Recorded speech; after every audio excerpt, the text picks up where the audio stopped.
Throughout the annals of history, Jerusalem has been a crucible of miracles and mysteries, a sacred point where the divine meets with the mortal realm. It was an ordinary day, much like any other, until an event of unparalleled magnitude unfolded. At first, people thought it was a trick of the light, or a mirage born from the strong yearnings of the faithful. But as they drew closer, it became clear that this was indeed the divine presence of Christ himself. And those present felt an overwhelming sense of peace wash over them. But what could this recent appearance in Jerusalem signify? Join us as we unravel the mysteries of this incredible miracle and what it means for the world. The miracle of the ever-burning lamps. Around the year 162, during Easter in Jerusalem, something remarkable happened. The church officials were getting ready to light up the lamps to celebrate the resurrection of Jesus. But guess what? They ran out of oil. Imagine the panic. But then, Bishop Narcissus of Jerusalem had this brilliant idea. He told the officials to fill the lamps with water instead of oil. When they lit up the lamps, every single one of them burned, as if they were filled with pure oil. It was like magic. Now, according to Christian Orthodox tradition, this incredible event, which happened way before the Church of the Holy Sepulchre was even built, is connected to what we now know as the miracle of the Holy Fire. For many devoted Christians, the Church of the Holy Sepulchre stands as the very essence of their faith. It represents the ultimate destination in humanity's journey of salvation, a place where the story of redemption reaches its most tangible form. The Holy Fire ceremony is overseen by the Greek Orthodox Patriarch, the esteemed leader of the Orthodox Church in Jerusalem and the guardian of the Holy Sepulchre. On the morning of Holy Saturday, a magnificent procession sets forth through the streets of the Old City. Led by the Patriarch, the procession is a grand spectacle, accompanied by a host of clergy, dignitaries, and devoted pilgrims. Amidst the winding streets, the air resonates with the melodies of prayers and hymns, ascending towards the heavens like fragrant incense. As the procession nears the Holy Sepulchre, excitement mounts to a crescendo. The Patriarch, adorned in radiant vestments, approaches the sacred entrance of the tomb of Christ, known as the edicule. A meticulous examination of the tomb commences at 10 a.m. under the supervision of Israeli authorities. Israeli policemen, who are not Christians but Jews, conduct thorough inspections of the sepulchre and the edicule housing Christ's tomb. This process, lasting about 2 hours, ensures that no flammable objects are present inside the tomb. Once it is confirmed that the tomb is free of any combustible materials, 2 Muslim families entrusted with guarding the Church of the Resurrection lock its doors and affix their seal on wax, similar to the sealing of Jesus' tomb by the Romans during his burial. This precautionary measure, described in the Gospel, aimed to prevent any tampering with the tomb, echoing the ancient account of Roman guards ensuring the tomb's security to prevent Jesus' disciples from stealing his body and claiming his resurrection. Once the search concludes, the Patriarch steps into the tomb alone, bearing a bundle of unlit candles. Behind the solemnly sealed doors of the edicule, an obvious anticipation grips the awaiting throng. In reverent anticipation, the faithful gather, their faces bathed in the soft glow of flickering candles, clutched tightly in their hands. Within the sacred confines of the tomb, the Patriarch kneels before the very stone slab that once cradled the body of Christ after his crucifixion. With a fervent entreaty, he beseeches God to send forth the holy fire, a tangible manifestation of divine grace and favor. Tension mounts as the minutes pass, each moment pregnant with expectation. Then, in a moment of awe-inspiring revelation, a jubilant cry echoes through the chamber. The holy fire has descended. As the Patriarch emerges from the tomb, his face beams with pure joy, and he holds high a bundle of candles ablaze with light. The air fills with the sound of music and applause, stirring the hearts of the faithful. Eagerly they surge forward, longing to partake in the sacred blessings of the holy fire. With a gesture of grace, the patriarch passes the flame to his fellow clergy, who, in a chain of unity, share its divine radiance with the gathered crowd. In an instant, the entire church is bathed in the comforting warmth of the holy fire, as thousands of candles are ignited from its sacred source. But the miracle does not end within the church walls. The holy fire is carried forth into the bustling streets of Jerusalem, where it is met with shouts of joy and excitement. From one church to another, from monastery to monastery, the flame spreads its message of hope and faith. Pilgrims from distant lands, drawn by the promise of divine grace, witness the miraculous event with awe and reverence. A divine mystery. The holy fire is truly extraordinary, possessing properties that have astounded people for centuries. Witnesses from all walks of life have marveled at its unique behavior, which seems to challenge the very laws of nature. In the first 33 minutes after its descent, this divine flame behaves unlike any ordinary fire.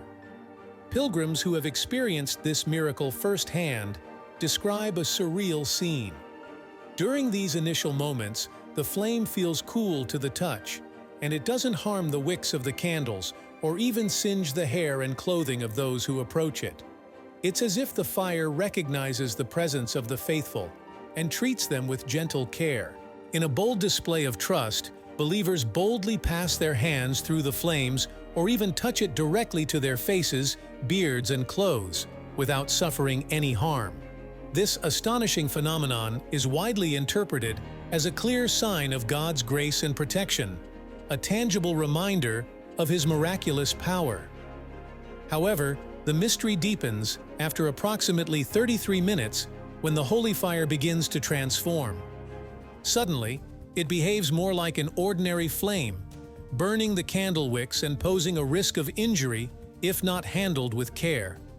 The reason behind this change remains a mystery, but many believe it symbolizes a crucial moment in Christian theology: the full assumption of Christ's divine nature following His resurrection.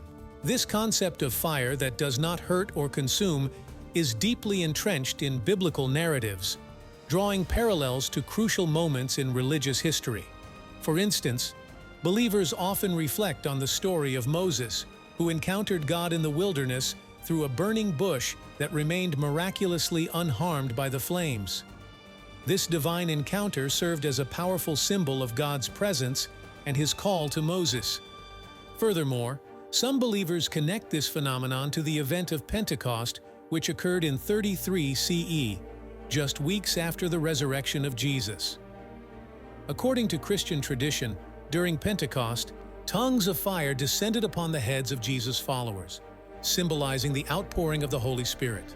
These flames were not destructive, but rather served as a manifestation of God's presence and empowerment, enabling the disciples to spread the message of Jesus with boldness and clarity.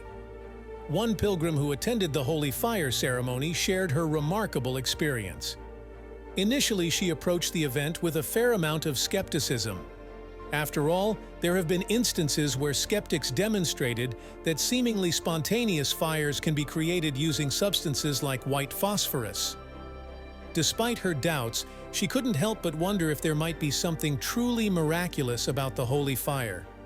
Her skepticism lingered until she set a personal test for belief: to witness firsthand the phenomenon of the holy fire not causing any harm for the first few minutes. Before the ceremony, she purchased a bundle of thin beeswax candles, always in a set of 33, from one of the vendors in the old city. Holding onto her candles, she awaited her turn for the flame to be passed to her. As her candles began to blaze brightly, she bravely passed her hand through the flames several times, half expecting to feel the searing heat. To her astonishment, she felt nothing. Absolutely nothing. Even as she moved her hand slowly through the flames, there was no sensation of heat or burning. Encouraged by this, a Serbian pilgrim friend of hers dared to let the flames touch his bare face, yet he emerged unscathed as well. However, as time passed, she couldn't say how long, as she had become absorbed in the moment, something changed. Suddenly, it became impossible for her to touch the flames without feeling the expected heat. Strangely, the quality of the flame hadn't shifted, but it seemed to have returned to its ordinary nature. Her Serbian friend experienced the same shift, confirming the extraordinary yet transient nature of the holy fire's properties. Her Orthodox friend proposed an intriguing experiment. She suggested purchasing a bundle of unsold candles from one of the shops in the old city and then lighting them at home to see if they would behave similarly to the holy fire. Intrigued by the idea, she acquired a bundle of beeswax candles that hadn't been sold before the ceremony and brought them back to the US. Recently, she and her son decided to carry out the experiment on their front porch. After lighting the candles and allowing them to blaze, both of them attempted to pass their hands through the flames.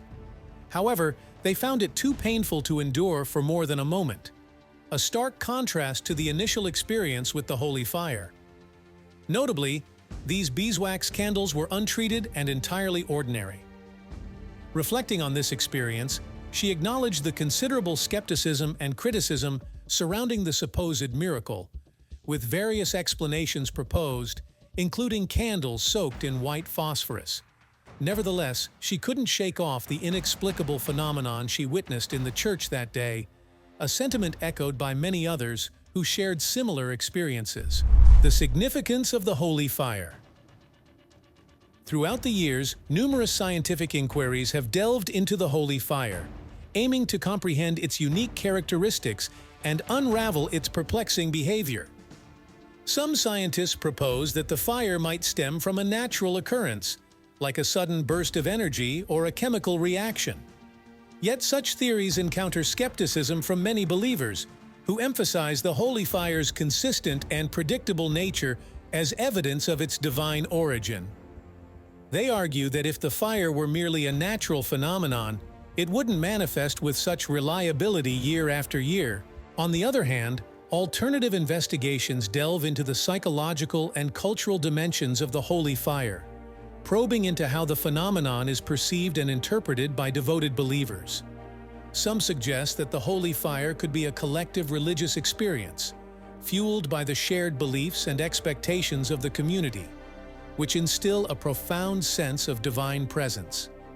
Nevertheless, the holy fire remains a mystery of faith, resisting straightforward explanations or comprehension. For those privileged to witness it firsthand, the miracle is a deeply transformative encounter, serving as a tangible display of God's boundless grace and power.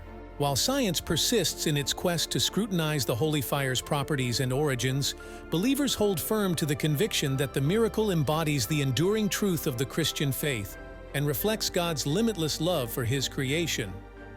In a world fraught with doubt and uncertainty, the holy fire serves as a poignant reminder that wonder, mystery, and the life-changing influence of divine grace endure. The holy fire possesses a remarkable ability to bring Christians together, regardless of their diverse traditions and backgrounds. It serves as a powerful reminder of their shared heritage and their common belief in the resurrected Christ. In a world where differences often lead to division, whether political, cultural, or religious, the holy fire emerges as a symbol of unity and reconciliation. It calls upon individuals to set aside their disagreements and join in worship and celebration. This spirit of unity finds its most profound expression in Jerusalem, where the holy fire is shared among various Christian denominations. Despite their theological and liturgical distinctions, these communities gather each year to witness the miracle of the holy fire and partake in its blessings. Moreover, the holy fire serves as a beacon of hope and strength for Christians navigating through challenging times. In a world often overshadowed by darkness and despair, the holy fire offers reassurance that God's love and grace are ever present. It illuminates the path forward, guiding believers toward a future filled with hope and healing. A controversial tradition. For centuries, the holy fire has faced scrutiny and skepticism. In 1009, the Fatimid Caliph al-Hakim bi-Amr Allah ordered the destruction of the Holy Sepulchre and its surroundings, accusing monks of fraud in the descent of the holy fire. Chronicles from the time report that only the most challenging structures to demolish were spared. Processions were banned, and soon after, convents and churches across Palestine met a similar fate. In 1238, Pope Gregory IV denounced the holy fire as a deceit and prohibited Franciscans from participating in the ceremony. Despite efforts to validate its authenticity, skepticism persisted among many Christians. According to historical accounts, Al-Muazzam Turan Shah, an Ayyubid ruler in the 13th century, allegedly exposed the fraudulent nature of the holy fire but allowed it to continue in exchange for payment. Even during Ottoman rule, doubts lingered. Evliya Çelebi, an Ottoman traveler, suggested that a monk concealed a jar of naphtha and trickled it down a chain to create the illusion of the holy fire. Edward Gibbon, in his work, The History of the Decline and Fall of the Roman Empire, criticized the event, referring to it as a pious fraud, perpetuated by clergy across various sects for their own gain. In the 19th century, Thomas Tegg included the event in the London Encyclopedia, proposing that it might be a natural occurrence driven by financial motives. Despite the skepticism and criticisms, the tradition of the holy fire endures, captivating believers and skeptics alike with its mystique and controversy. Some Greeks, including the scholar Adamantios Koraios, have also raised concerns about the holy fire. In his treatise On the Holy Light of Jerusalem, Koraios criticized what he perceived as religious deception. He denounced the event as the work of deceitful priests, referring to the Light of Jerusalem as an unholy miracle driven by profit. In 2005, Michael Kalopoulos, a historian of religion, conducted a live demonstration on Greek television to illustrate his skepticism. He dipped 3 candles in white phosphorus, a substance known for its self-igniting properties when exposed to air. True to his expectations, the candles spontaneously burst into flames after about 20 minutes. Kalopoulos explained on his website that when phosphorus is dissolved in a suitable organic solvent, ignition is delayed until the solvent evaporates. Through repeated experiments, he demonstrated that ignition could be delayed for up to half an hour or more, depending on the solution's density and the solvent used. Kalopoulos also asserts that similar chemical reactions were understood in ancient times. He cites Strabo, who documented the presence of 2 types of naphtha springs in Babylon, one of which ignited with fire. Additionally, he mentions historical references to the use of phosphorus by Chaldean magicians in the early 5th century BC, as well as its usage by ancient Greeks, resembling its alleged use in the modern Eastern Orthodox Patriarch of Jerusalem's ceremony.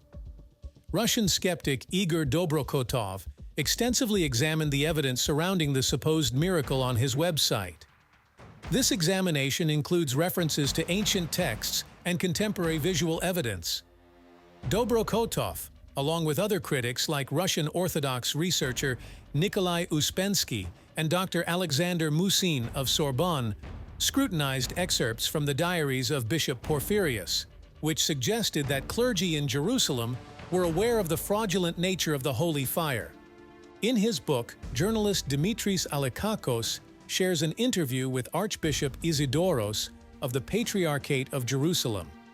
In this interview, Isidoros confesses that he personally ignites the sleepless candle, which he places in the Church of the Holy Sepulchre on the morning of Holy Saturday using a lighter. Another former archbishop, Nikephoros, admits to a similar practice, though he used matches instead. Archbishop Gerason Theophanes, also mentioned in the book, asserts that the holy fire does not ignite miraculously, but rather in a natural manner. He remarks that the subsequent blessing by the Patriarch may deceive believers into perceiving it as a miracle, which he finds unacceptable and tarnishing to their reputation. Theophanes suggests that the purported miracle was originally fabricated by Catholic crusaders centuries ago and has since been perpetuated by the Greek Orthodox Patriarchate. Furthermore, Metropolitan Bishop Cornelios of Petras acting on behalf of the Jerusalem Patriarchate in 2001, reaffirmed an earlier interview where he disclosed his use of a natural candle to ignite the holy fire. He vividly described his observations upon entering the Church of the Holy Sepulchre. One of the Armenian torchbearers, a role typically inherited from generation to generation within a torchbearer's family, recently disclosed a fascinating insight allegedly passed down from his father. He revealed that the origin of the sacred flame is ancient and symbolic rather than miraculous. According to him, the Greek priests bring forth a lamp, a flame that has endured for 1,500 years, to ignite the holy fire, while pilgrims brimming with unwavering faith perceive it as a divine flame descended from heaven, a genuine miracle. For us, it holds a different significance. Now it's time for today's subscriber pick. In the heart of Jerusalem, where whispers of ancient tales dance, a miraculous event unfolded. A hushed crowd, clutching their flickering flames like treasures, gathered at the sacred temple. The air was thick with anticipation, as if the very heavens held their breath. Amidst the murmurs, a figure emerged, bathed in an ethereal glow. His presence, serene yet electrifying, seemed to draw the very essence of divinity into the mortal realm. With each step, the crowd stirred, eyes widening in awe and reverence. "Incredible miracle in Jerusalem! It's Jesus!" someone exclaimed, their voice a tremor of disbelief and elation. And indeed, it was as if the man from Nazareth had returned to walk among them once more. Word spread like wildfire, echoing through the ancient stone corridors and beyond the city walls. The sick and weary flocked to him, their faith rekindled by the promise of miracles. As the night unfolded, tales of healing and redemption blossomed like flowers in a barren land. Blind eyes were opened, limbs restored, and hearts liberated from the shackles of despair. And amidst it all, the candles burned brighter, casting their warm glow upon the faces of those touched by the incredible miracle in Jerusalem. For in that moment, hope was reborn, and the promise of miracles whispered on the lips of all who bore witness to the divine. What do you think about the resurrection of Jesus, illuminating the mystery? In a captivating interview from 1988, Patriarch Diodorus, who held the position from 1980 to 2000, shared his awe-inspiring experience.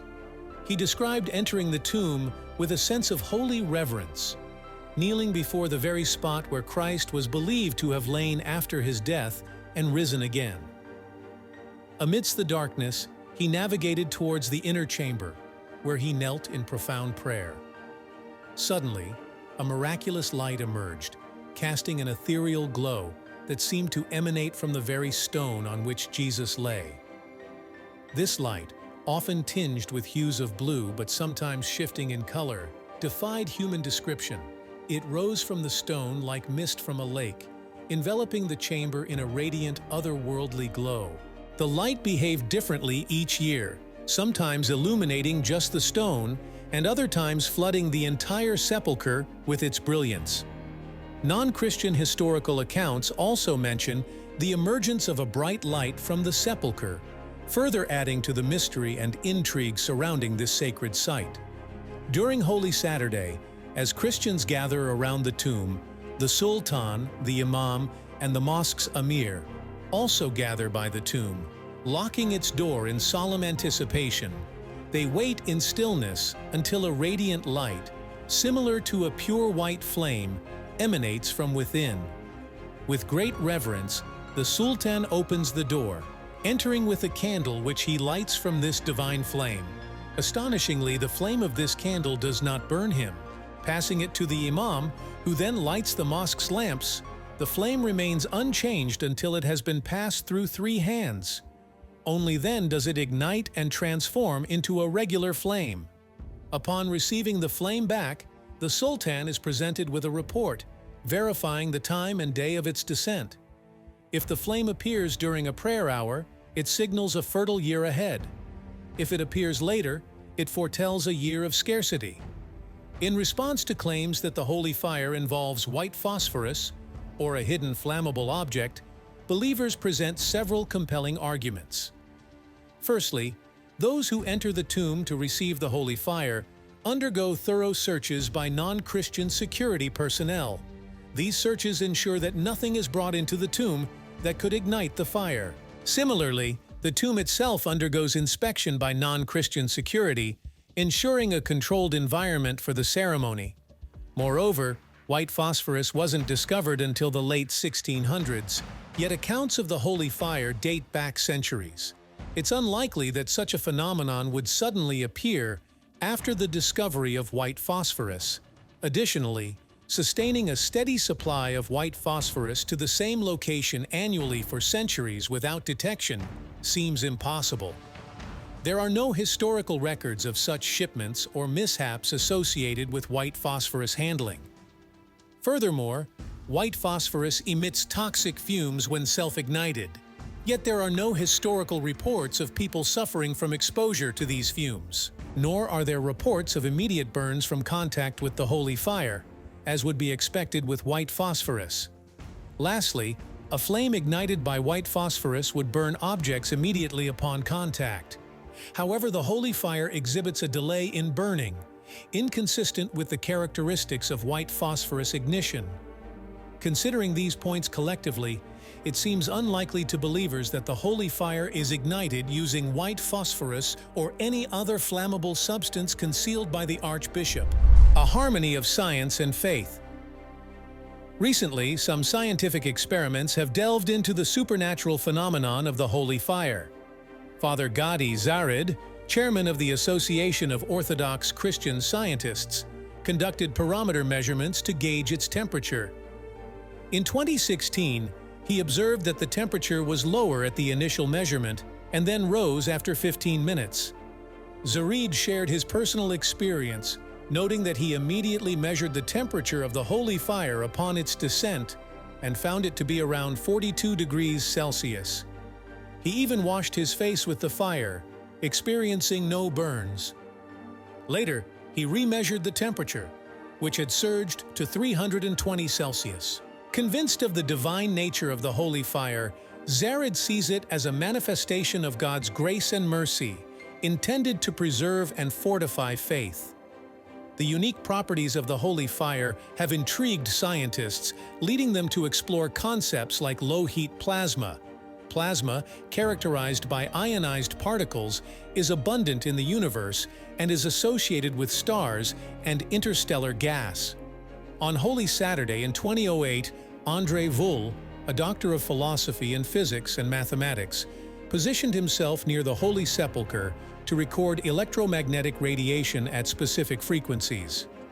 For 12 years, Voul had been studying low-heat plasma and successfully recorded both its presence and electromagnetic and electrical discharge, coinciding with the emergence of the holy fire. According to reports, storms are rare in Jerusalem during Easter time, with typically clear weather prevailing. The Church of Holy Sepulchre, constructed with various materials like marble, calcium rock, and wood, lacks a uniform architectural plan, featuring numerous auxiliary spaces. Therefore, the notion that a massive transformer was once housed inside the church for electrical discharge seems far-fetched and unrealistic. An intriguing incident from Holy Saturday in 1579 adds weight to this argument. According to the Church Chronicles of Jerusalem, a group of Turkish soldiers barred Orthodox Christians from entering the Holy Sepulchre. Despite being deprived of their legal right to access the church, the faithful remained in the courtyard throughout the day and into the night. Greek Patriarch Sophronius IV stood in prayer near a column at the left side of the church doorway. Suddenly, as night fell, the column split open and the holy fire burst forth from its interior. Without hesitation, the Patriarch lit his candle and shared the holy fire with the faithful. This extraordinary event is documented in a Greek manuscript discovered in the Bavarian State Library. Written by the Cretan priest P.R. Akakous in 1634, it contains a copy of the original work by another priest, Annals, from 1608. Scientific analysis of the crack in the column supports the miraculous nature of the occurrence. Experts assert that the crack could only have been caused by an electrical discharge due to its distinctive shape. Considering the technological limitations of the 16th century, the idea of manufacturing such a crack or generating electrical energy seems impossible. The incident raises intriguing questions about the mysterious origins of the holy fire and its connection to divine intervention. Renowned Greek scientist Professor George Papadopoulos, an expert in fracture mechanics at the University of Athens, delved into the photographs and offered his insight. He suggested that the crack in the column might have been caused by an electrical discharge, possibly occurring simultaneously with a seismic wave moving from below upwards. Reflecting on this, he concluded that, scientifically speaking, one could only describe it as a miracle. The holy fire remains a mysterious phenomenon, occurring annually without fail, and witnessed by believers and skeptics alike. However, in 2002, the sacred ceremony took an unexpected turn when a heated disagreement erupted between the Greek patriarch and the Armenian bishop. Their dispute centered around a seemingly simple matter: who should have the honor of emerging first with the holy fire? What began as a verbal altercation quickly escalated into a physical struggle, with tensions boiling over between the two factions. Amid the chaos, the Greek patriarch resorted to extinguishing the Armenian bishop's candle not once, but twice, while the Armenian retaliated by forcefully removing one of the Greek patriarch's shoes. As the confrontation intensified, the solemnity of the ceremony was shattered, replaced by the spectacle of heated arguments unfolding before the eyes of bewildered onlookers. Eventually, the situation reached a breaking point, prompting intervention from the Israeli police. With their arrival, order was restored, but amidst lingering tensions and a palpable sense of unease. What do you think about the miracle of the holy fire? Let us know your opinion in the comments below.